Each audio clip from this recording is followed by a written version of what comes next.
Namaste, everyone. Hi, it's Kelly. This is day 4 of my 30-day video blogging challenge of 2012. Feeling pretty good about the challenge, and it's really serendipitous, this next segment, I guess. I got an email from my friend Trina, who is a yogini in St. Louis, and she had a question about upward facing bow, Urdhva Dhanurasana, and sort of issues relating to the neck and the head in that backbending posture. And so I thought that maybe we could use the next few days to talk about backbending in general.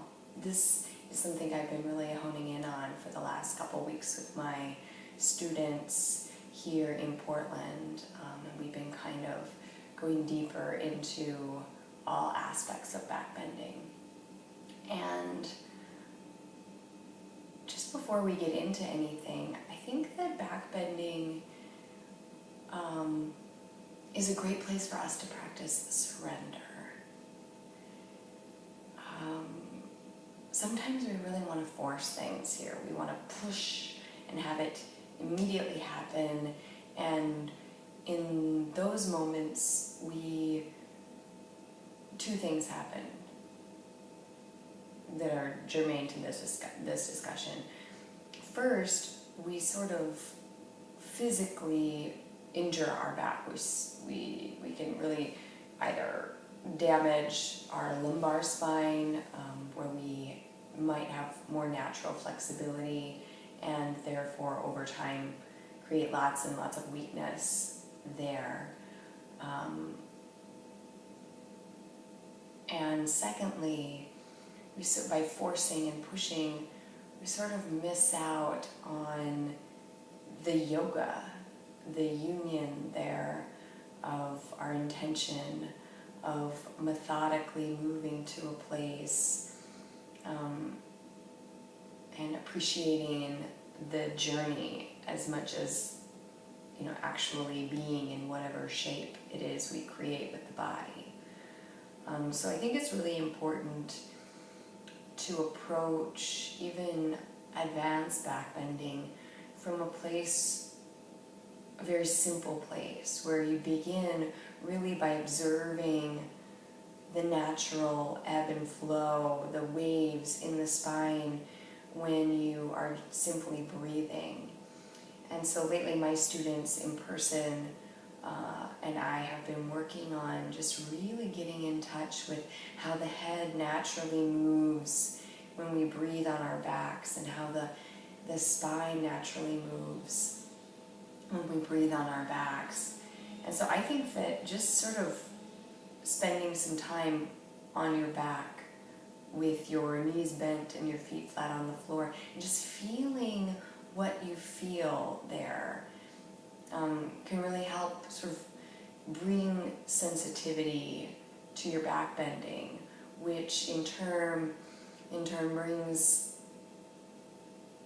a safer approach to backbending, so that you can sort of move past any potential physical worries and focus on the energetic benefits of backbending, because they can be pretty profound just with respect to heart heart opening, and sort of opening through the Visuddha chakra, and there's a lot of things energetically happening in the body that we can miss out on if we're really focused on boom, popping right up into an upward bow.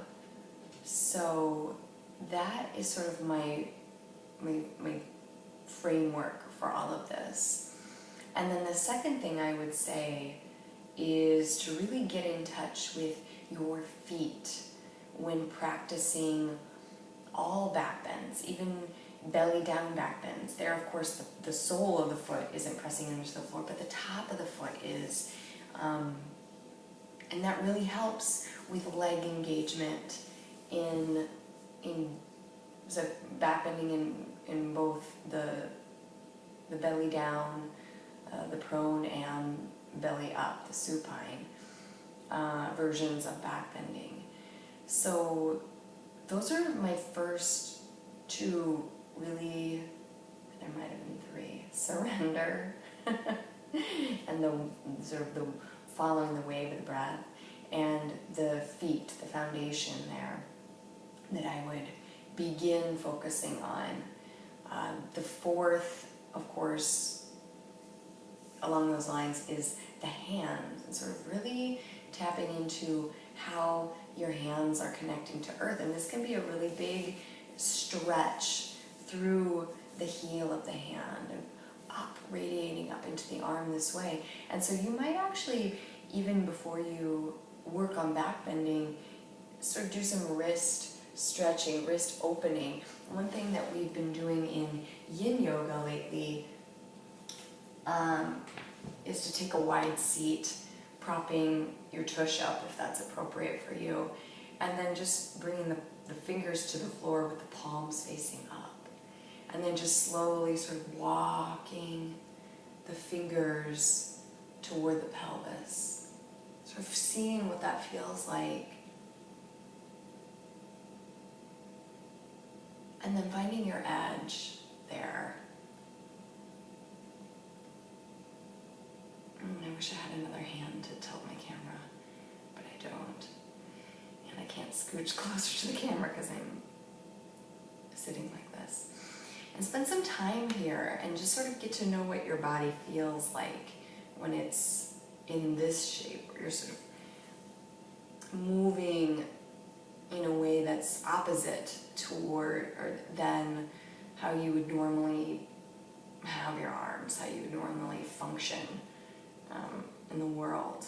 It's a great precursor towards working in upward facing bow. And so then I made, along with this, just sort of a video without words of me working in a couple of back bends, and I thought that that could be our introduction here, and maybe tomorrow I will talk you through some movements, and we'll take the next few days to sort of very slowly inch our way toward back bending. Thanks, Trina, for that question, and thank you everyone for joining me on this journey, on this challenge.